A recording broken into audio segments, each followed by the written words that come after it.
Dear students, in our previous session we studied about diagonalization. Today we will discuss about orthogonal diagonalization. So are orthogonally diagonalizable. So a square matrix A is said to be orthogonally diagonalizable if there is an orthogonal matrix P and a diagonal matrix D is such that A is equal to PD into P transpose. Because if P is an orthogonal matrix, then P inverse is equal to P transpose. So if you know that the P is a orthogonal matrix, no need to find P inverse. P inverse is just its transpose of P. So you should note that if A is symmetric matrix, if the given matrix A is symmetric matrix, then A is orthogonally diagonalizable. So let us discuss one problem here on orthogonal diagonalization. So find the orthogonal matrix which diagonalize the following matrix. That means we need to find the orthogonal matrix which diagonalize the following matrix. That means we need to find the matrix P. So now the given matrix is the symmetric matrix. A is equal to 6 minus 2 minus 1 minus 2 6 minus 1 minus 1 minus 1 5. First we find the eigenvalues. To find the eigenvalues we must write the characteristic equation. We know that if it is a 3 by 3 matrix, we have a procedure to write the characteristic equation. So the characteristic equation is lambda cube minus sum of the diagonal entries. If you add these diagonal entries, 6 plus 6 12 plus 5 17 lambda square, then plus sum of the cofactors of the diagonal entries. If you calculate the sum of the cofactors of the diagonal entries, you will find the value 90 into lambda minus find the determinant of the given matrix. If you find the determinant of the given matrix, you will find the value 144. This is equal to 0. So this is our characteristic equation. Now you can use the calculator or you can use synthetic division to find the roots. So if you do that, you will find the values of lambda which are equal to 3, 6, 8. So these are the three values which satisfies this characteristic equation. Therefore these are the eigenvalues or the eigenvalues. So next we find the eigenvectors corresponding to lambda equal to 3, 6, 8. So eigenvectors corresponding to eigenvalues 3, 6, 8. So the eigenvalues corresponding to lambda are the solutions of the system of equation. The system of equation is 6 minus lambda minus 2 minus 1 minus 2 6 minus lambda minus 1 minus 1 minus 1 5 minus lambda into x1 x2 x3 which is equal to 0. So the eigenvectors are the solution of the system of equation. This is the system of equation. This gives us the system of equation, that is homogeneous system. Now for lambda is equal to 3,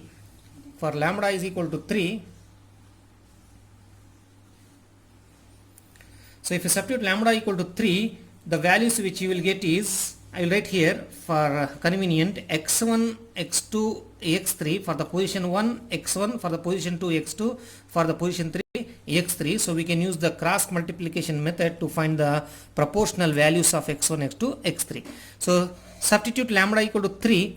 If you substitute lambda equal to 3, you will find 3 here, minus 2 minus 1, then minus 2 here, 6 minus 3 is 3 minus 1.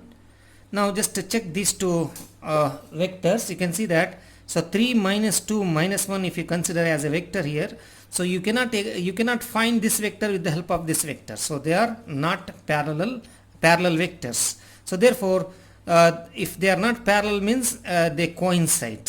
So therefore we can find the values of x1, x2 x3. We can use the cross multiplication method here. So we write here x1 proportional to, write these values. So below x2, the values below x2 and x3 here. So determinant of, just follow this method, -1, 3, -1. Next value, here it is in the second position, I will take it as -x2, which is proportional to, leave this column. So then take the determinant of this, that is 3, -1, -2, -1. So similarly x3, so remove this column, then you can find 3 -2, -2, 3, -2, 3. So now if you calculate the determinants, you can find x1 is proportional to, so -2 into -1, 2 into 1, 2. So 2 minus into minus plus 3. So 2 plus 3, 5. So this is equal to -x2 divided by 3 into -1, -3, minus 2 into 1, 2, minus into minus plus, so minus remains, 2 into 1, 2. So -3, -2. So -3 minus 2 will be -5. So this is equal to x3 divided by, proportional to 3 into 3, 3 3s are 9, minus 2 2s are 4, 9 minus 4 is 5. Therefore x1 proportional to 5, this minus cancels, x2 proportional to 5, x3 proportional to 5.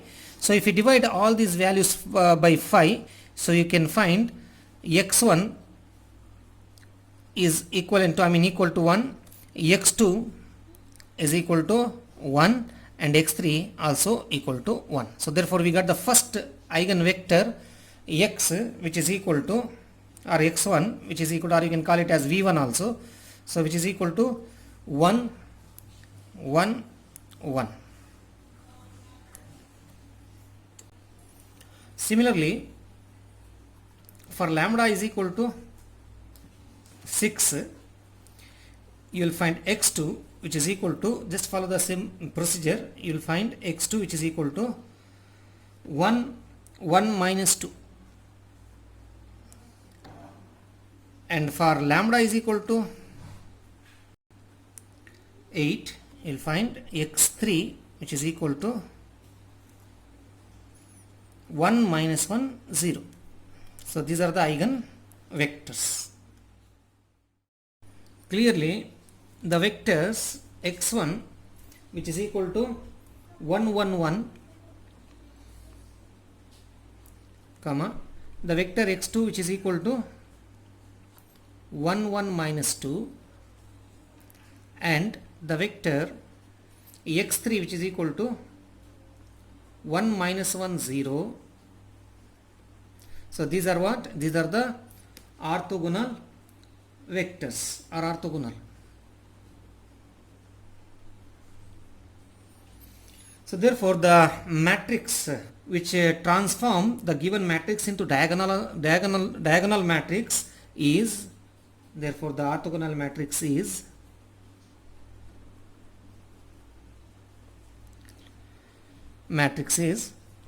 P is equal to,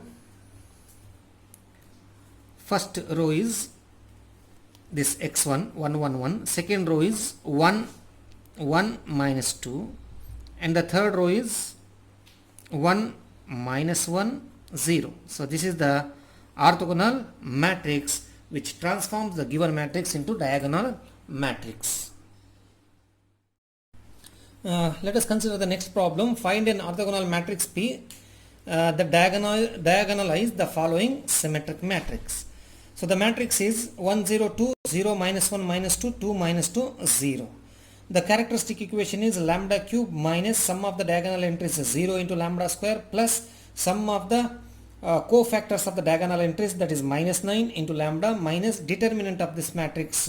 If you find, you will find 0, which is equal to 0. From this you can find the equation lambda cube minus 9 lambda is equal to 0. Now you can take lambda common here, lambda into lambda square minus 9 equal to 0. Therefore one value of the lambda is 0. So the another value is plus or minus 3. So therefore we have three values. I wrote that in the ascending order. So lambda equal to minus 3 first, then 0, then lambda is equal to minus 3, 0, then plus 3. Now similar to the previous problem, we will find the eigenvectors for these three different eigenvalues. First we find the if you find the eigenvalue for lambda equal to minus 3, if you find the eigenvector for lambda is equal to minus 3, you will find this x1 is equal to minus 1, 2, 2, and if you find for lambda is equal to 0, the eigenvector will be 1, 2, 1. Lambda equal to 3, the eigenvector will be 2, minus 1, 2. So I will take the first eigenvector which I have taken as x1 here. I will take it as v1. v1 is equal to minus 1, 2, 2. v2 is equal to 1, 2, 1, and v3 is 2, minus 1, 2. So you can check that these three vectors are not orthogonal. So we want orthogonal vectors. What we do is we can use the Gram-Schmidt orthogonalization process to get the orthogonal vector from the given vector. So first v1, we will take it as first vector as u1. u1 should be same as v1, that is minus 1 to 2. Then u2 is equal to v2 minus inner product of v2 with u1 divided by u1 inner product of u1 into u1. Now if you calculate these things, you will find 14 by 9, 8 by 9, minus 1 by 9. Similarly, the eigenvector is u3. u3 is equal to next orthogonal eigenvector is u3, which is equal to v3 minus v3 u1, that is inner product, divided by inner product of u1 with u1 into u1, minus inner product of v3 with u2, u2 inner product of u2 into u2. Now once again, if you do all the calculations, you will find the answer 30 by 29 minus 45 by 29, 60 divided by 29. So you can check that these three vectors are orthogonal vectors. So these three vectors are orthogonal vectors. Therefore the matrix P of orthogonal vectors is minus 1, 2, 2, 14 by 9, 8 by 9, minus 1 by 9, 30 by 29, minus 45 by 29, 60 by 29. This is the required orthogonal matrix.